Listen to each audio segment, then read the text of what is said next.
안녕하세요. 예, 오늘도 주 예수님의 은혜가 함께하는 좋은 하루 되시기 바랍니다. 우리 같이 사도신경으로 우리의 신앙을 고백하겠습니다. 나는 전능하신 아버지 하나님 천지의 창조주를 믿습니다. 나는 그의 유일하신 아들 우리 주 예수 그리스도를 믿습니다.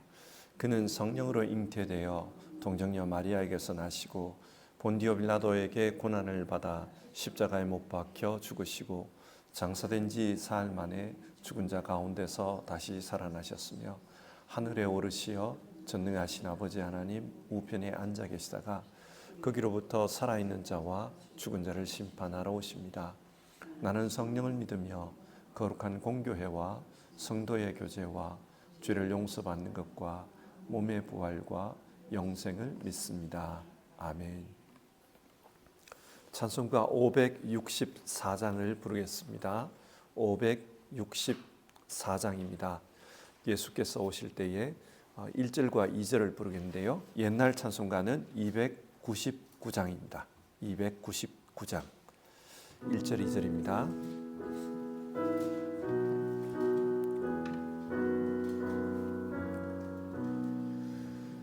예수께서 오실 때에 그 귀중한 보배 하나라도 남김없이 다 찾으시리.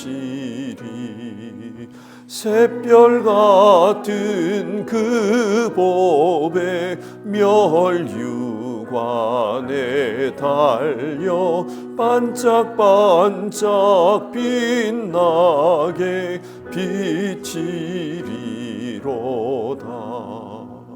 정한 보배 빛난 보배 주 예수의 보배 하늘나라 두시려고 다 거두시리.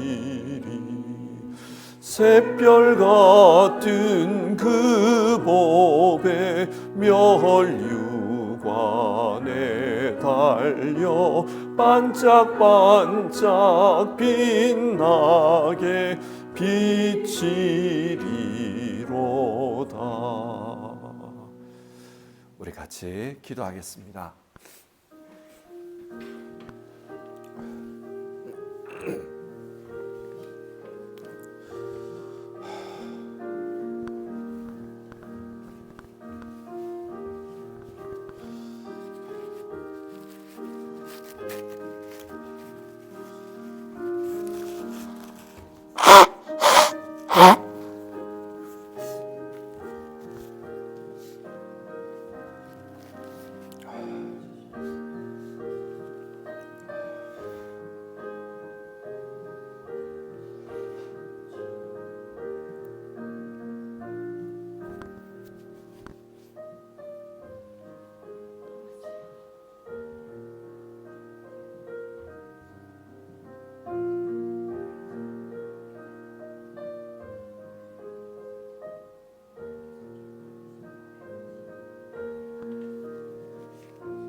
오늘 아침에 읽을 성경 말씀은 데살로니가 후서 2장의 말씀입니다. 2장 1절부터 12절까지 말씀을 교독하겠습니다. 데살로니가 후서 2장 1절에서 12절입니다. 형제 자매 여러분, 우리 주 예수 그리스도께서 다시 오시는 일과 우리가 그분 앞에 모이는 일을 두고 여러분에게 간청합니다. 여러분은 영이나 말이나 우리에게서 받았다고 하는 편지에 속아서 주님의 날이 벌써 왔다고 생각하게 되어 마음이 쉽게 흔들리거나 당황하는 일이 없도록 하십시오. 여러분은 아무에게도 어떤 방식으로도 속아 넘어가지 마십시오. 그날이 오기 전에 먼저 믿음을 배신하는 일이 생기고 불법자 곧 멸망의 자식이 나타날 것입니다. 그는 신이라고 불리는 모든 것이나 예배의 대상이 되는 모든 것에 대항하고 그들 위로 자기를 높이는 자인데 하나님의 성전에 앉아서 자기가 하나님이라고 주장할 것입니다. 내가 여러분과 함께 있을 때에 이런 일을 여러분에게 거듭 말했다는 것을 기억하지 못합니까? 여러분이 아는 대로 그자가 지금은 억제를 당하고 있지만 그의 때가 오면 나타날 것입니다. 불법의 비밀이 벌써 작동하고 있습니다. 다만 억제하시는 분이 물러나실 때까지는 그것을 억제하실 것입니다. 그때에 불법자가 나타날 터인데 주 예수께서 그 입김으로 그를 죽이실 것이고 그 오시는 광경의 광채로 그를 멸하실 것입니다. 그 불법자의 나타남은 사탄의 작용에 따른 것인데 그는 온갖 능력과 표징과 거짓 이적을 행하고 또 온갖 불의한 속임수로 멸망을 받을 자들을 속일 것입니다. 그것은 멸망을 받을 자들이 자기를 구원하여 줄 진리에 대한 사랑을 받아들이지 않기 때문입니다. 그러므로 하나님께서는 미혹하게 하는 힘을 그들에게 보내셔서 그들로 하여금 거짓을 믿게 하십니다. 그것은 진리를 믿지 않고 불의를 기뻐한 모든 사람들에게 심판을 내리시려는 것입니다. 아멘. 윌리엄 밀러라는 사람이 있었습니다. 이분은 2년간 개인적으로 성경 연구를 열심히 했습니다. 그리고 그 연구 끝에 1844년 10월 22일에 예수님이 재림한다. 그런 결론에 도달했습니다. 그래서 사람들에게 주의 오심을 준비하십시오. 그렇게 가르쳤습니다. 그 당시에 밀러의 주장을 믿고 따랐던 사람은 약 12만 명쯤 되었다고 합니다. 그러나 10월 22일이 돼도 아무 일도 나타나지 않았습니다. 그의 종말 예언은 실패했지만 그를 따르던 사람들 중에 일부 무리는 계속 남아서 자기들만의 모임을 지속했는데요. 그래서 생겨난 교회가 제7일 안식일 예수 재림교회입니다. 일명 안식교회입니다. 찰스 러셀이라는 사람이 있었습니다. 이 사람은 1874년에 예수님이 재림한다고 예언했습니다. 많은 사람들이 그의 말을 듣고 재림을 준비하기 위해서 모였습니다. 하지만 1874년에 아무런 일도 일어나지 않았습니다. 그러자 이 러셀이라는 분은 내가 계산을 잘못했다. 1874년이 아니고 1914년에 예수님이 다시 오실 것이다. 그렇게 수정해서 예언을 합니다. 하지만 1914년에도 예수님은 오시지 않았습니다. 많은 사람들이 실망했습니다. 그러자 이 러셀의 후계자인 루트포드라는 사람이 사실은 1914년 10월 1일에 예수님이 이 땅에 오셨다. 그런데 우리 눈에 보이지 않게 재림하셨다. 그렇게 주장했습니다. 눈에 보이지 않게 재림하셔서 이미 이 땅을 다스리고 계신다는 것입니다. 이렇게 해서 생겨난 이단이 여호와의 증인입니다. 그래서 그분들은 예수님이 지금도 다스린다. 그래서 그분들의 그 잡지를 보면 이 땅에 신천신지가 이루어져 있다. 그런 걸 그려가지고 전도하고 있습니다. 한국에도 이와 비슷한 일이 있었습니다. 1992년 10월 28일 예수님이 서울에 재림한다고 예언했던 다미선교회입니다. 그러나 그날 아무 일도 없었습니다. 이처럼 세상에는 잘못된 종말 예언으로 성도들을 이상한 신앙으로 끌고 가는 무리들이 있습니다. 특히 많은 이단들이 이런 종말론을 사용해서 성도들을 미혹합니다. 그렇기 때문에 우리는 예수님의 재림과 관련된 성경의 말씀을 잘 아는 것이 중요합니다. 그리고 분별할 수 있어야 합니다. 데살로니가 후서의 말씀은 예수님의 재림에 대해서 우리에게 가르쳐주고 있습니다. 그래서 이 말씀을 보면서 바른 종말 신앙을 우리가 가졌으면 합니다. 데살로니가 교회는 핍박으로 인해 많은 어려움을 겪고 있었습니다.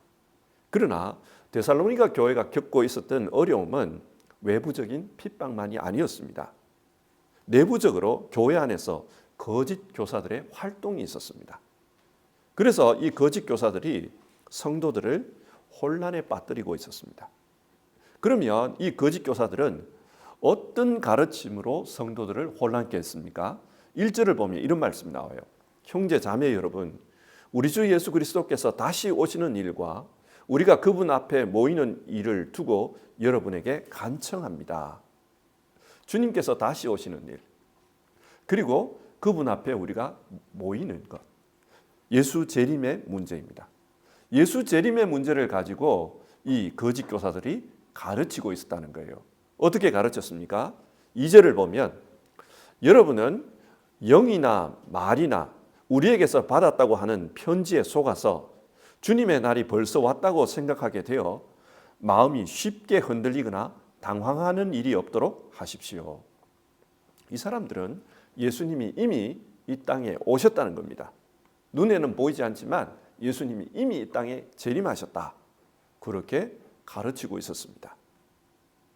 이 사람들은 자신들의 주장이 정당하다는 것을 내세우기 위해서 이런 말은 바울이 했다. 그렇게 이야기했다는 거예요. 그러면서 바울에게서 온 편지를 보여줬다는 겁니다. 하지만 그 사람들이 보여줬던 편지는 가짜 편지였습니다. 가짜 편지를 가지고 바울이 이렇게 말했다. 예수님이 이미 이 땅에 왔다. 그러면서 거짓 종말론을 주장했다는 겁니다. 아마 이 당시에는 가짜 편지들이 많이 있었던 것 같습니다. 그래서 데살로니가 후서 3장 17절을 보면 나 바울이 친필로 문안합니다. 이것이 모든 편지에 서명하는 표요, 내가 편지를 쓰는 방식입니다. 그렇게 말합니다. 바울은 자기가 쓴 편지에는 자기만의 독특한 방식으로 표시를 했다는 거예요. 이게 내 서명입니다. 그렇게 말하고 있어요. 그 정도로 가짜 편지가 많았다는 겁니다. 거짓 교사들은 이런 가짜 편지로 사람들을 속였고 성도들은 잘못된 종말 신앙으로 말미암아 마음이 흔들리고 있었다. 성경 그렇게 말합니다. 그래서 바울은 예수님의 다시 오심과 관련해서 자세히 설명합니다. 3절을 보면은 거짓 교사들의 속아 넘어가지 말라. 내가 설명할 테니 속아 넘어가지 말라. 그 말을 합니다. 자, 그러면 주님이 오실 때가 되면, 재림하실 때가 되면 어떤 일이 일어난다고 합니까? 우선 적그리스도가 나타날 것이다. 그렇게 말합니다. 3절 뒷부분인데요. 그날이 오기 전에 먼저 믿음을 배신하는 일이 생기고 불법자, 곧 멸망의 자식이 나타날 것입니다. 바울은 이 적그리스도를 불법자 그리고 멸망의 자식 그렇게 부르고 있습니다. 불법자란 하나님의 법을 파괴하는 자라는 뜻입니다. 하나님께서 우리에게 주신 법이 있습니다. 이렇게 살아라. 이것이 내 백성의 살 도리다. 그렇게 말씀해 주신 것이 있습니다.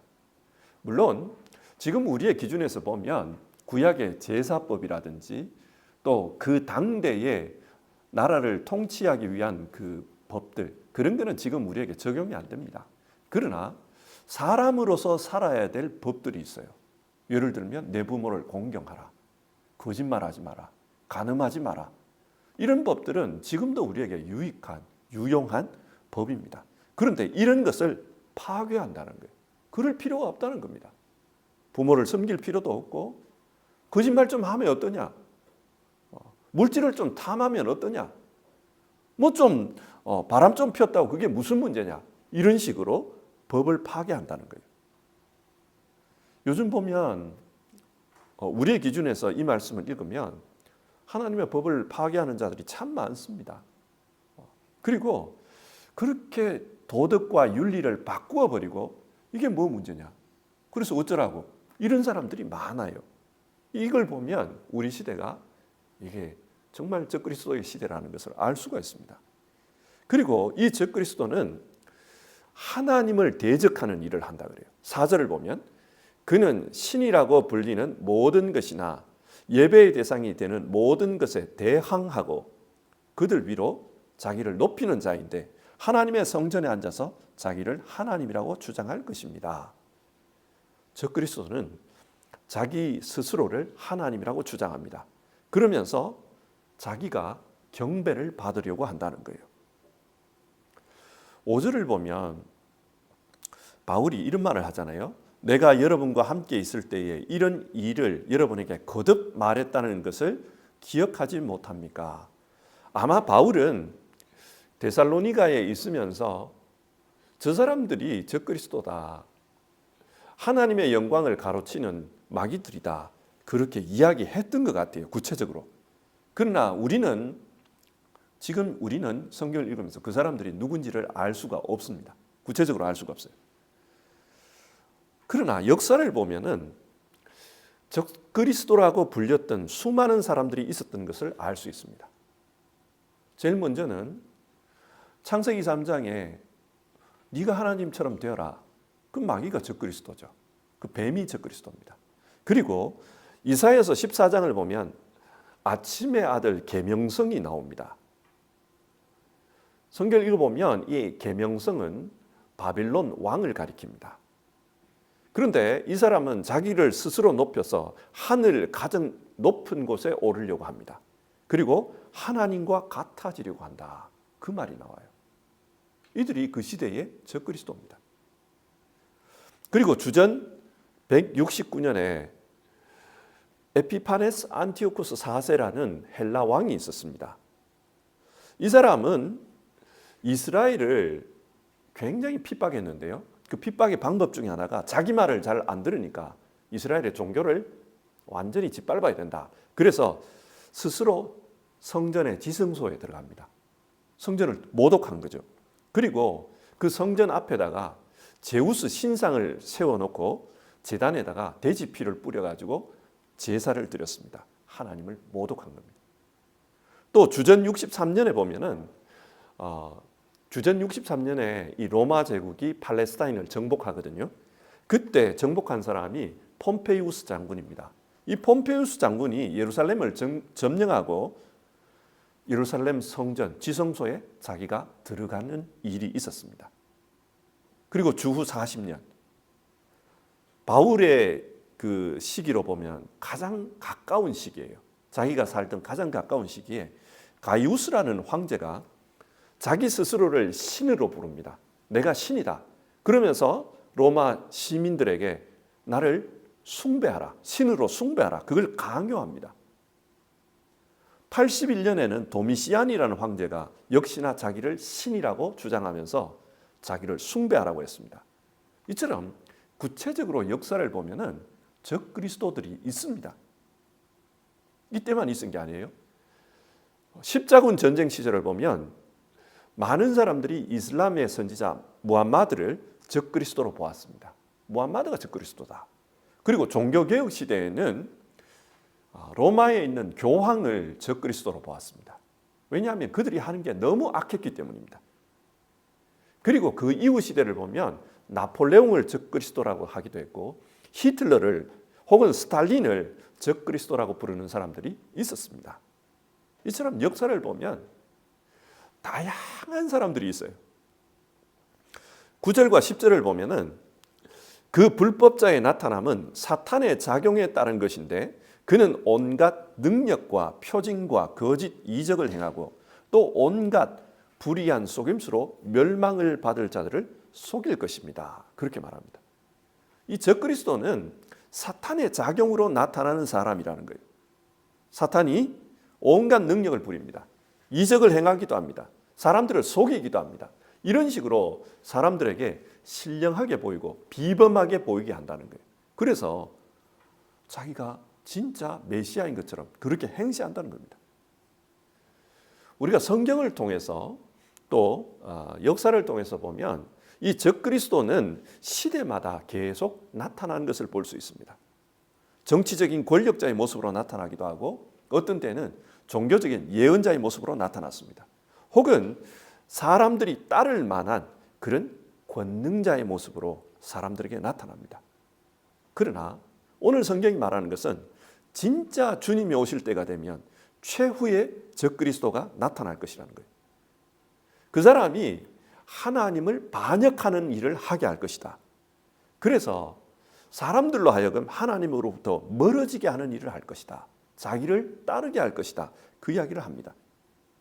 하지만 이런 적그리스도의 활동을 막는 자가 있다는 거예요. 최후의 적그리스도가 올 때까지 시대마다 나타나는 이런 적그리스도들을 막는 자가 있다. 누구냐? 7절을 보면 불법의 비밀이 벌써 작동하고 있습니다. 다만 억제하시는 분이 물러나실 때까지는 그것을 억제하실 것입니다. 억제하시는 분이 있어서 그 적그리스도의 활동을 제어하고 있다는 겁니다. 이게 누구냐? 하나님이에요. 하나님께서는 각 시대에 어떤 때는 교회를 통해서 또 복음을 통해서 이런 불법들이 활개치는 것을 제어하십니다. 또 어떤 때는 하나님께서 선한 지도자를 세워서 정부를 통해서 이 불법이 활개치지 못하도록 하십니다. 그러나 마지막 때가 되면은 놔둔다는 거예요. 이 적그리스도가 활개를 치도록 놔둡니다. 그리고 이 적그리스도가 사람들을 미혹한다는 거예요. 그래서 9절에서 12절을 보면 하나님은 믿지 않는 자들이 적그리스도를 따르는 것을 그냥 놓아두십니다. 이와 비슷한 말씀이 로마서 1장에도 나옵니다. 그 로마서 1장을 보면 사람들이 우상을 섬깁니다. 하나님 믿기를 거부합니다. 그러자 하나님께서는 사람들이 마음의 욕정대로 하도록 내버려 두셨다. 그 말씀이 나와요. 죄 짓고 심판받도록 내버려 두신다는 거예요. 12절에 이런 말씀이 나와요. 왜 내버려 두시는가? 그것은 진리를 믿지 않고 불의를 기뻐한 모든 사람들에게 심판을 내리시려는 것입니다. 최후의 심판이 있습니다. 그래서 그때에는 이 적그리스도를 따르는 사람들은 따르도록 놔두신다는 거예요. 그리고 주님이 오셔서 이 적그리스도를 따르는 자들을 심판하십니다. 8절인데요. 그때에 불법자가 나타날 터인데 주 예수께서 그 입김으로 그를 죽이실 것이고 그 오시는 광경의 광채로 그를 멸하실 것입니다. 최후에 주님께서 오셔서 그 적그리스도와 적그리스도를 따르는 자들을 심판하신다는 말입니다. 이게 마지막입니다. 바울은 최후와 관련해서 이런 이야기를 들려주면서 거짓 교사들의 가르침에 흔들리지 말라 그 이야기를 합니다. 주님이 오실 때는 이러이러한 일이 나타나고 이러이러한 일이 벌어진다. 그러니 흔들리지 말라 이야기를 해요. 이어서 13절부터 17절을 보면은 흔들림 없는 신앙이 어떤 건지를 이야기해 줍니다. 왜 흔들림 없이 신앙하라고 하는가? 13절인데요. 하나님께서는 여러분을 성령으로 거룩하게 하시고 진리를 믿게 하여 구원에 이르게 하시려고 처음부터 여러분을 택하여 주셨기 때문입니다. 하나님께서 자기 백성을 택하여 주셨습니다. 그래서 그 택함 받은 사람들은 진리를 믿고 복음을 믿고 거룩하게 살도록 그렇게 하신다는 거예요. 그러므로 이미 복음을 믿고 거룩하게 살고 있는 여러분들은 하나님께서 택해 준 백성임을 믿고 주님 오신다, 주님 오셨다 이런 말에 흔들리지 말고 가던 길 쭉 가라는 겁니다. 이미 주님께서 당신들을 택해 주셨습니다. 그 이야기를 하고 있습니다. 자, 성경 내용을 한번 정리해 보겠습니다.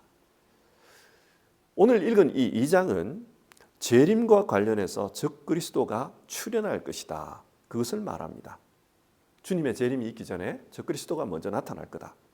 그리고 이 적그리스도가 나타나서 하나님을 반대하는 그런 일을 할 거라는 겁니다. 그런데 이런 일은 최후의 적그리스도가 나타나기 전에 계속해서 있을 거다. 그런데 주님께서 억제해 주신다. 그 이야기를 해요. 그렇게 억제해서 그렇게 하다가 마지막 때가 되면 놔둔다는 거예요. 그러면 믿음 위에 서 있지 않은 사람들은 미혹을 받고 그를 따를 거다. 그리고 주님 오시면은 심판을 받게 될 거다. 그 이야기를 하고 있습니다. 여기서 우리가 주목할 게 있습니다. 지금 우리는 어느 시점에 서 있는가 그것을 생각해 봐야 합니다. 분명한 것은 주님이 오시기 전 그 시대를 살고 있습니다. 그런데 바로 직전인지 아니면은 주님께서 억제하고 계시는 그 시대인지 우리는 좀 분간할 필요가 있습니다. 여러분, 지금 우리 시대에도 스스로를 메시아라고 주장하는 사람들이 참 많습니다. 특별히 한국에 많습니다. 한국에만 해도 지금 몇십 명의 재림 예수가 있다 그러잖아요.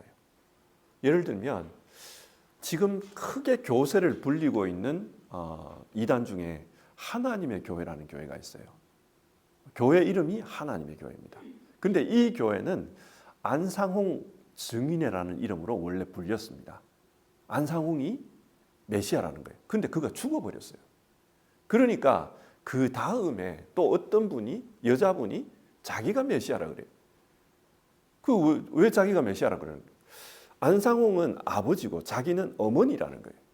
그 영적으로 그렇다는 거예요. 그래서 지금 그 하나님의 교회는 이런 말도 안 되는 주장을 내세우면서 부흥하고 있어요. 굉장히 급속도로 숫자가 늘어나고 있습니다. 우리가 아는 그 신천지도 마찬가지죠. 신천지도 이만희가 자기를 보혜사라고 부릅니다. 재림예수라고는 하진 않지만 보혜사라고 부릅니다. 그러면서 자기를 믿으면 육체가 죽지 않는다 그래요. 영생 불사한다고 그럽니다.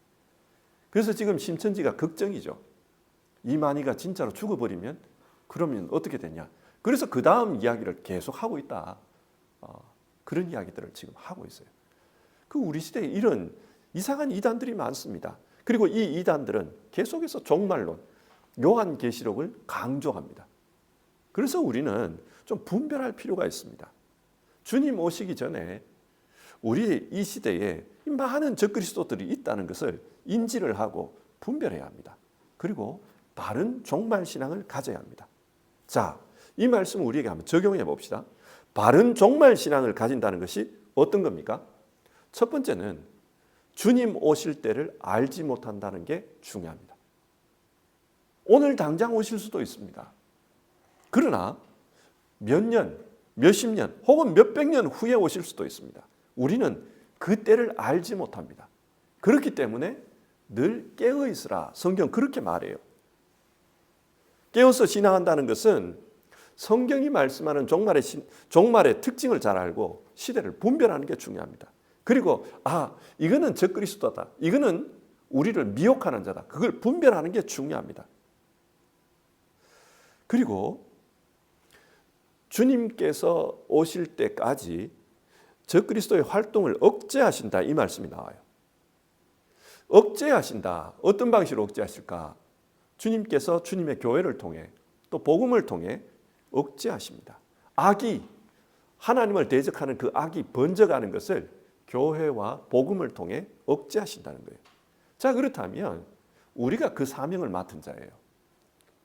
악이 번져나가는 것을 억제하는 일을 우리가 해야 된다는 겁니다. 그러기 위해서는 뭐가 선이고 뭐가 악인지를 분별해야 됩니다. 요즘은 사람들이 자꾸 이런 경계를 허물려고 해요. 선과 악의 경계를 허물어 버립니다. 남자와 여자의 경계도 허물어 버립니다. 다 경계를 허물어 버리고 사람들로 하여금 혼란하게 만드는 거예요. 이런 시대에 우리는 뭐가 선인지, 뭐가 악인지, 무엇이 하나님의 뜻인지, 뭘 원하시는지 그걸 분별할 수 있어야 됩니다. 오늘 성경에 나오는 데살로니가 교인들처럼 잘못된 종말론에 현혹돼 가지고 우리의 신앙이 흔들리거나 불안해하는 것, 이것도 조심해야 합니다. 깨어있는 신앙을 하기 위해서는 두 가지가 중요해요. 하나는 종말을 믿지 않고 나태하게 사는 것, 이걸 경계해야 합니다. 또 하나는 너무 종말에 치우쳐 가지고 뭐 한 가지만 보면 주님 오신다, 주님 오신다, 이것도 경계해야 합니다. 사람들은 깨어있으라 이 말을 잘못 이해해 가지고 너무 민감하게 종말론에 빠져듭니다. 그래서 어떤 데 전쟁만 나면은 주님 오실 때가 된 것 아닌가, 마지막 전쟁 아닌가, 저게 아마겟돈 전쟁 아닌가, 그런 식으로 자꾸 불안하게 만드는 그런 사람들이 있습니다. 어떤 자연현상 하나만 나타나면은 이게 종말의 징조가 아닌가, 자꾸 그런 식으로 말하는 거예요. 이걸 경계해야 됩니다. 왜냐? 이걸 왜 경계해야 되냐면 이렇게 하다 보면 어떤 사람이 언제 몇 월 며칠에 세상이 끝난다, 그런 데 빠져들기 쉬워요. 그래서 이걸 경계해야 되고, 또 경계해야 될 것은 너무 종말론 이게 문제다 이렇게 하다 보니까 난 종말론 안 믿을래. 그래서 종말이 없다고 생각하고 사는 거예요. 종말이 없다고 생각하고 살다 보니까 너무 신앙적으로 방종하는 삶을 삽니다. 아무렇게나 사는 그런 현상이 나타납니다. 그래서 이 두 가지를 경계합니다. 하나는 너무 종말론에 치우치는 것. 또 하나는 종말이 없다고 생각하고 사는 것. 이걸 경계해야 합니다. 오늘 우리는 성경을 읽으면서 바른 종말 신앙을 가지는 게 중요하다. 바른 종말 신앙은 깨어서 신앙하는 거다. 그리고 주님께서 우리 시대에 우리에게 요구하는 그 역할을 잘 감당하는 거다.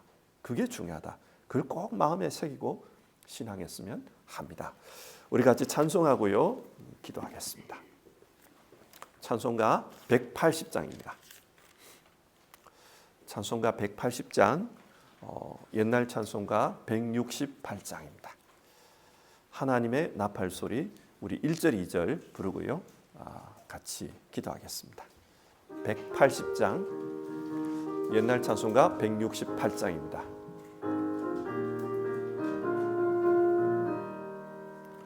하나님의 나팔 소리 전지 진동할 때에 예수 영광 중에 구름 타시고 천사들을 세계 만국 모든 곳에 보내어 구원받은 성도들을 모으리.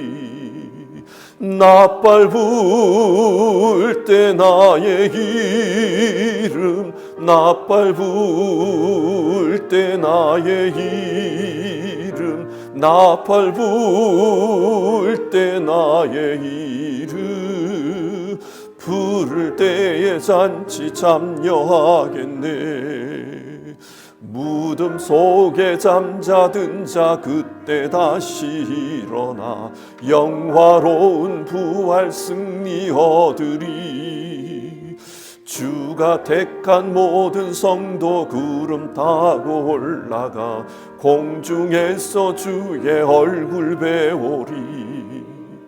나팔 불 때 나의 이름, 나팔 불 때 나의 이름, 나팔 불 때 나의 이름, 부를 때에 잔치 참여하겠네. 우리 같이 기도합시다. 시대가 이게 어려움이 많을수록 교회 안에도 그 신앙을 혼잡스럽게 하는 그런 이들이 생겨납니다. 바울 당대만 그런 것이 아니라 우리 시대도 그렇습니다. 그러다 보면은 어떤 때에는 종말은 없다 그런 식으로 하면서 영적으로 잠들게 만들어 버리고요. 또 어떤 때에는 시한부 종말론을 가져와 가지고 주님 언제 오신다, 지금 다 됐다 그러면서 사람들을 불안하게 만드는 그런 일들이 일어납니다. 우리는 두 가지를 다 경계해야 합니다. 오늘 성경에 따르면은 정말 하나님께서 택정하신 사람들은 복음을 믿고 복음으로 살아간다고 그랬습니다. 그러므로 우리가 깨어있다라는 것은 잘못된 종말론을 경계하면서 복음을 믿고 정말 복음대로 살아가는 겁니다. 그리고 하나님이 우리 시대에 요구하시는 게 뭔지를 생각하고 그 역할을 잘 감당하는 게 중요합니다. 그래서 오늘 같이 기도하기를 바라는 것은 하나님, 참 소란스러운 일들이 많은 그런 세상, 이런 세상에서 바른 종말 신앙을 가지고 살기를 원합니다. 세상이 어떻게 진행되든 하나님께서 일하실 때 우리 모두는 복음을 믿는 하나님의 사람들, 택함을 받은 사람인 것을 믿고 불안해하지 않고 내게 주어진 믿음의 길을 잘 가게 하옵소서. 내게 주어진 그 역할을 잘 감당하는 바른 종말 신앙으로 살게 하옵소서. 우리 그런 기도 제목으로 같이 기도해 봅시다.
하나님, 오늘 데살로니가 후서 2장의 말씀을 통해서 종말론으로 시끄러웠던 그 당시 교회의 모습을 살펴보았습니다.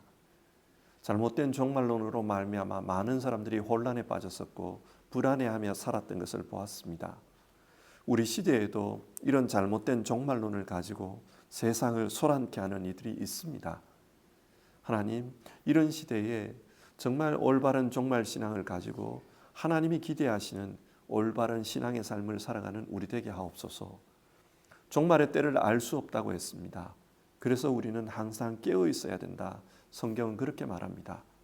깨어서 신앙하는 가운데 조심해야 될 것은 종말이 없다고 생각하고 나태하게 신앙하는 것, 혹은 종말이 다가왔다 그러면서 유난을 떨며 정말 시한부 종말론과 같은 잘못된 종말론에 빠져버리는 것, 이걸 우리가 경계해야 된다고 말씀 나눴습니다.